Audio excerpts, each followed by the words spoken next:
ಶಾಂತಿ ಪ್ರಿಯ ಧರ್ಮ. ನಾಚಿಕಾಗಬೇಕು. ನೀನು ಅಲ್ಲಿ ಕಾಶ್ಮೀರಕ್ಕೆ ಹೋಗಿದ್ರ ಮೊದಲು ನಿನ್ನನ್ನು ಕೊಲ್ತಿದ್ರು, ನಿಂದು ಏನೂ ಬಿಚ್ಚಿಸ್ತಿದ್ದಿಲ್ಲ, ನಿನ್ನ ಕ್ಯಾಬಿನೊಡನೆ ನಿನಗ ಹೊಡಿತಿದ್ರು ಆ ಗುಣಿಸ್ವಾಮಿಗೆ. ಇಂಥ 4 ಮಂದಿ ಇರುವುದರಿಂದ ದೇಶದಲ್ಲಿ ಇಂತಹ ಘಟನೆಗಳು ನಡೀತಾ ಇದ್ದಾರೆ. ಉಗ್ರಗಾಮಿಗಳಿಗೆ ಬಡದು ಹಾಕುವುದು ಕೇಂದ್ರ ಸರ್ಕಾರ ಇಷ್ಟ ಸಮರ್ಥದ ಅಲ್ಲ, ಅದಕ್ಕೆ ಒಂದೇ ಒಂದು ದಿವಸದಲ್ಲಿ ಮುಗಿಸೇ ಬಿಡ್ತಾರೆ. ಅದು ಇಲ್ಲಿದ್ದವ್ರಿಗೆ ಮುಗಿಸ್ಬೇಕಾಗಿತ್ತು ನಾವು. ಇಂಥ ಹರಾಮ್ಖೋರ್ ಮಂದಿ ಅದಾರಲ್ಲಿ, ಹಿಂದೂಗಳಲ್ಲಿ ಅದಾರ, ಇಂಥ 4 ಸ್ವಾಮಿಗಳು ಅದಾರಲ್ಲ, ಇವರಿಗೆ ಮೊದಲು ಮೆಟ್ಟು ಹಾಕಬೇಕು. ಇವರು ಪ್ರಚೋದನೆಯಿಂದ ಮಾಡ್ತಾ ಇದ್ದಾರೆ. ನಾಚಿಕೆ ಬರುವುದಿಲ್ಲ ಸಿದ್ದರಾಮಯ್ಯನವರೇ, ಅವ್ರ ಮೇಲೆ ಯುದ್ಧ ಮಾಡಬಾರ್ದು ಅಂತ ಹೇಳ್ತೀರಿ. ಮತ್ತೆ ಏನ್ ಮಾಡಬೇಕು? ಗುಲಾಬ್ ಜಾಮೂನ್ ತಿನ್ನಿಸ್ಬೇಕು ಅವ್ರಿಗೆ.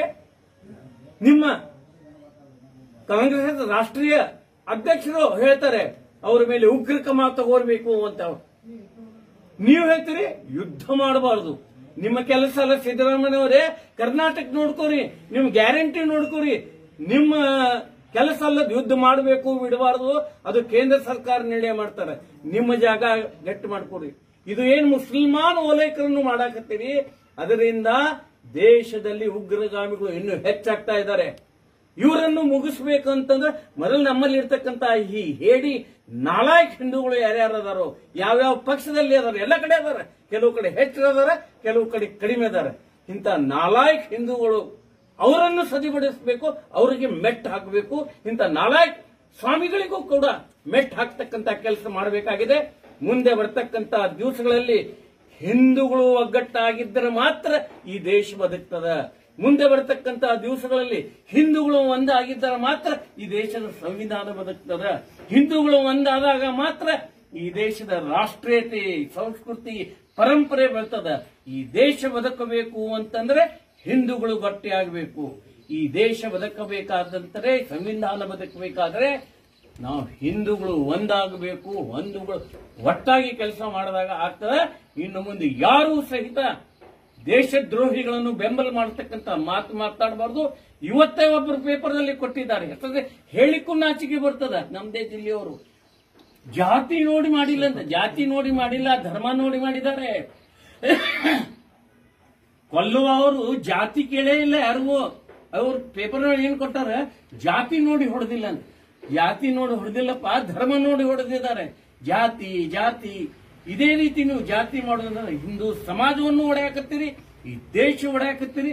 ದೇಶದ ಅರಾಜಕತೆಯನ್ನು ತಂದು ಹಾಕ್ತಕ್ಕಂಥವ್ರು ಯಾರು ಅಂತಂದ್ರೆ, ಯಾರು ಮುಸಲ್ಮಾನರನ್ನು ಓಲೈಕೆ ಮಾಡ್ತಾ ಇದ್ದಾರೆ ಅಂತ ದುಷ್ಟರಿಂದ ಇವತ್ತು ಈ ಉಗ್ರಗಾಮಿಗಳು ಹೇಳ್ತಾ ಇದ್ದಾರೆ. ಅವರನ್ನು ಮೆಟ್ಟು ಹಾಕ್ಬೇಕಂತಂದ್ರೆ ಮೊದಲು ಇವರನ್ನು ಮೆಟ್ಟು ಹಾಕಬೇಕು. ಇವ್ರಿಗೆ ಮೆಟ್ಟು ಹಾಕಬೇಕು. ಯಾರು ಅವ್ರ ಬೆಂಬಲಕ್ಕೆ ನಿಲ್ತಾ ಇದ್ದಾರಲ್ಲ, ಇವ್ರಿಗೆ ಮೆಟ್ಟು ಹಾಕಬೇಕು. ಸಿದ್ದರಾಮಯ್ಯ ಅವರು ನಾಚಿಕೆ ಆಗ್ಲಿಲ್ಲ ನಿಮಗೆ ಹೇಳಲಿಕ್ಕೆ ಯುದ್ಧ ಮಾಡಬಾರ್ದಂತ. ನೀವು ಯಾರ್ರಿ ಹೇಳೋರು ಯುದ್ಧ ಮಾಡಬಾರ್ದಂತ ಹೇಳೋರು? ನಿಮಗೇನು ಹಕ್ಕದ? ಕೇಂದ್ರ ಸರ್ಕಾರ ನಿರ್ಣಯ ತಗೋತದೆ. ನಿನ್ನ ರಾಜ್ಯ ನೋಡ್ಕೋ, ನಿನ್ನ ಗ್ಯಾರಂಟಿಗಳು ನೋಡ್ಕೋ. ನೀನು ಅದನ್ನು ಬಿಟ್ಟು ಯುದ್ಧ ಮಾಡಬಾರ್ದಂತ ಹೇಳ್ತಿ. ಇನ್ನೊಬ್ಬ ಯಾವ ವಾಗ್ರ ಅಂತ, ವಾಗ್ರನು ಯಾವ ಹಿಂದೂಗಳ ಓಲೈಕೆ ಮಾಡುವುದರಿಂದ ಇದೆಲ್ಲ ಉಗ್ರಗಾಮಿ ಆಗ್ತದ. ಉಗ್ರಗಾಮಿಗಳಿಗೆ ಶಕ್ತಿ ತುಂಬಾಕ ಹಿಂದೂಗಳು ಓಲೈಕೆ ಮಾಡ್ತಾ ಇದೆ ಸರ್ಕಾರ. ನಿನ್ನ ಕೇಸ್ ನೋಡ್ಕೋ. ಜಾಮೀನ್ ಮೇಲೆ ಹೊರಗೆ ಬಂದವ, ನಿನಗೇನು ಹಕ್ಕದ ಮಾತಾಡ್ಲಿಕ್ಕೆ? ಭ್ರಷ್ಟಾಚಾರದ ಆರೋಪದಲ್ಲಿ ಜಾಮೀನ್ ಮೇಲೆ ಹೊರಗೆ ಬಂದಿಯಲ್ಲೋ, ಆತರ ನೀ ಮಾತಾಡ್ತೀನಿ ನೀನು? ನಿನಗೇನೂ ಹಕ್ಕಿಲ್ಲ.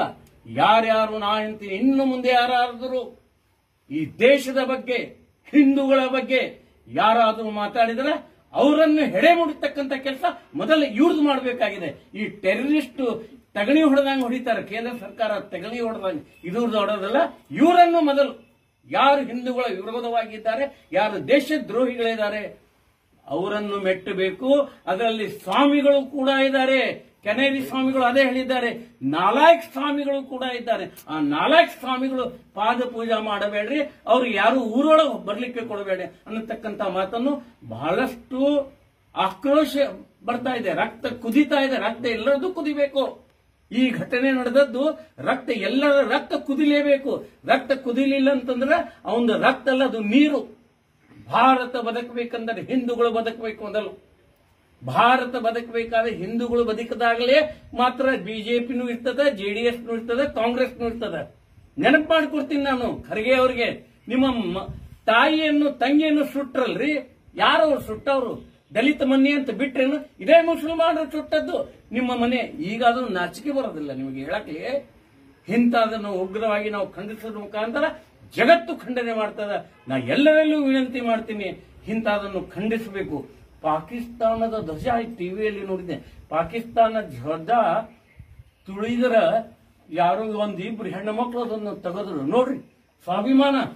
ಪಾಕಿಸ್ತಾನದ ಧ್ವಜ ತುಳಿದರ ಮುಸ್ಲಿಂ ಹೆಣ್ಣು ಮಕ್ಕಳು ತೆಗಿತಾರ.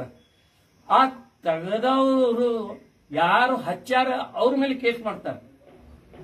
ಇಲ್ಲಿ ಇದ್ರೆ ನಾನು ಪಾಕಿಸ್ತಾನ ಧ್ವಜ ತುಳಿತಿದ್ದಿಲ್ಲ, ಅದನ್ನು ಯಾರು ತೆಗಿಲಿಕ್ಕೆ ಬರ್ತಾರ ಅಂತ ನಾಲ್ಕು ತುಳಿತಿದ್ದೆ ಮೊದಲು.